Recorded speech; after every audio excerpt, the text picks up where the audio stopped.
Hello and welcome to another episode of the Top 3 Pen series. My name is AppelBoom and every Monday we post a new video about the personal top 3 pens of famous pen people. If you don't want to miss out on a video, subscribe to our YouTube channel. This week we have the honor to see what the top 3 pens is of Dave, also known as Penultimate Dave on social media. If you like Italian pens, you should definitely take a look at his YouTube channel. After you watch this video, of course. Let's have a look at Dave's top 3 pens.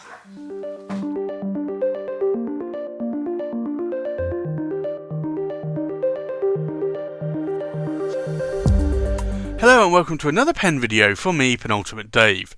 So I'd like to thank Just here from AppelBoom Pen. Just asked me if I would come up with my top 3 pens that I have in my collection, and that is a very difficult task. So I have around 150 pens in my collection. Probably 50 to 60 are actually my top pens, but I decided I would try and come up with a top 3. So the first pen here, and there will be a number of honourable mentions, is the Visconti Homosapiens London Fog, and this is a very beautiful pen. So this was a pen that I picked up early in my collecting. I had only spent up to £100 on a fountain pen, and I was really not finding anything that was as beautiful as this that I would like to add to my collection. And if you know the price of these pens, these are a good 5 times the amount of what I had spent previously on a pen. So I hunted around and I found a UK retailer, which was Ross at Pure Pens, that actually had one of these, but he only had it with a fine nib, and I'm really a medium nib guy. So I asked him if he had a medium nib, and he said, well, he does. And this is where an honourable mention is going to come in, and this is the Florentine Hills, which is another beautiful pen. And I think, as you can see that I have it in my collection, you can probably understand what then happened. So I purchased the London Fog, and it arrived, and next working day, and I opened this box itself. The pen was just sitting there, and it looked beautiful and stunning. I inked it up, and I wrote with this pen, and this nib wrote flawlessly. And it was such a good writer that although I don't normally like fine nibs, I decided I would get on the phone to Ross and give him a call and see if he had this Florentine Hills. Because again, I liked the pattern on this. It was a really lovely pen. To me, not as nice as the London Fog in terms of the colouring, but it was a pen that I really also wanted. So at that point, I was able to pick up both pens. And literally the day after the London Fog arrived, the Florentine Hills arrived. And within 2 days, I had spent a lot of money on some pens. So this was the start of my Grail pen journey for me, and it's been a very slippery slope, like it has for probably most of us that are into pen collecting. But for me, although I do really love the Florentine Hills, the London Fog still makes it into my top 3 pens because it's such a stunning pen. I'm pretty sure that you would agree with me there. So that's my first pen with the honourable mention. So my second top 3 pens is this pen, and this is a spectacular pen. So the story behind this was end of 2018, and Marco at Novelli in Rome decided that he would create a New Year's resolution, and his New Year's resolution was that he was going to sell me a pen no matter what. And I kind of chuckle at a statement like that, because I know in my heart it's probably not going to happen. He asked me if I could have a look on his web store and see if there were any pens I really wanted, and he might be able to do me a deal. I had a look and I said, look, to be honest, Marco, you have a lot of lovely pens there, but none of them really speak to me in that I need to buy it. And Marco said to me, well, there must be a pen that you really do like, that you want to get hold of. And I said, yes, there is. But I've been searching for it for nearly 2 years, and I have not found one in the wild, and it is this pen. So this is another Visconti, and if I open the box, you will see a stunning pen.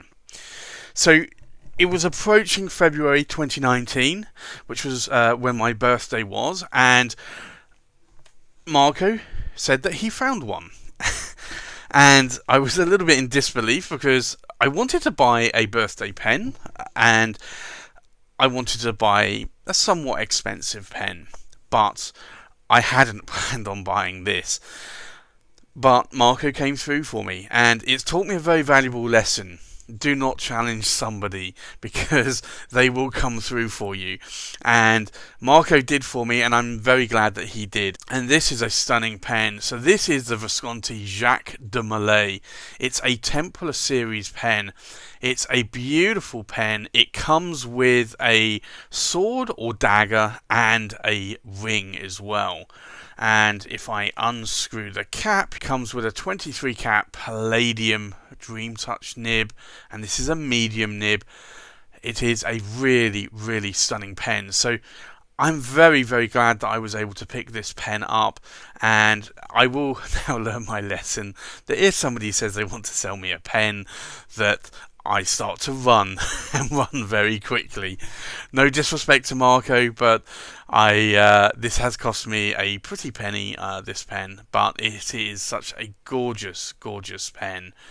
And it's a pen that I absolutely do treasure. It's my birthday pen for 2019, and for me this is just an absolutely stunning pen. And it's been a pen that has been a grail pen for me for a number of years, and I have not been able to find one of these. So there is a very, very lovely story, and this pen is cherished in my collection. There will also be an honourable mention as well, and it's this pen. And this is the Visconti Camelot, which I tend to write with as much as the Jacques de Molay. And both of these are obviously Viscontis, but they're also Paravac fillers. And this one has an 18 karat gold nib on, whereas this one has a 23 karat palladium nib. But the workmanship on this pen as well is absolutely stunning. So this again is another pen that I really do love. So this is going to get an honourable mention in my collection here for my top 3 pens. So I think let's move on to the third pen now. So this is my third and final pen, and this is a pen that I picked up more recently at the London International Pen Show, and this was in October 2019. The story behind this was I actually had pre-ordered this pen. This pen has to be made from scratch, and it takes around 8 months to be made in Japan. I had ordered this pen in January 2019, and by the end of May 2019 the pen still hadn't come. Now, I knew that this pen can take up to 8 months to arrive in some cases, and this was sort of 5 months. But I decided to cancel the pen. I also changed jobs in July in 2019, and although I had bought or purchased a number of pens around that time to commemorate the new job, I still wanted a special pen, and I went to the London Pen Show and I wasn't really clued up on what I wanted to pick up. I did list a number of pens, and I wanted another Classic Pens LB5, but the prices on those are astronomical on the used market. So this is the pen, and let me show you here. If I remove the lid, it is the stunning Sailor King of Pen, and this is the Sakura Nagare, and this is a beautiful, beautiful pen that is absolutely stunning. So it's a Maquier Raden pen.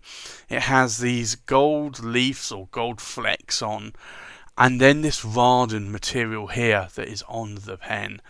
So I wanted another Classic Pens LB5, which is effectively a Sailor King of Pen, and as an honourable mention, this is my Sailor King of Pen, which is an LB5, and it's the Kawasaki, and it's slightly longer than the regular King of Pens, but this is a lovely pen in its own right. This has a Sailor 21 karat gold nib, and it's the King of Pen nib, but this is a beautiful pen, and I wanted that, but I wanted another Sailor King of Pens. So when I was actually going around the London Pen Show, I actually went around 3/4 of the pen show, and I had a VIP pass, so I got in early, and I stumbled across John Hall's table, and I had pre-ordered this pen from John Hall and then cancelled it, and lo and behold, it was sitting there just like this on his table. And if you've seen some of my London International Pen Show videos, you will see that moment that I spotted it. And at that point I decided that was kismet or fate, and I had to buy it, because this was a pen that I had ordered especially, then cancelled, and it was just sitting there waiting to be bought. And seeing that I was the one that had originally ordered this pen, I decided I really could not let this beauty of this pen disappear once more time and disappear to somebody else. So I decided that was it. I had to purchase this at the pen show. So that's my 3 top pens. Thank you, Just, for letting me show off these pens and also the honourable mentions. Please like, comment, subscribe, and I'll see you on the next pen video. Bye bye.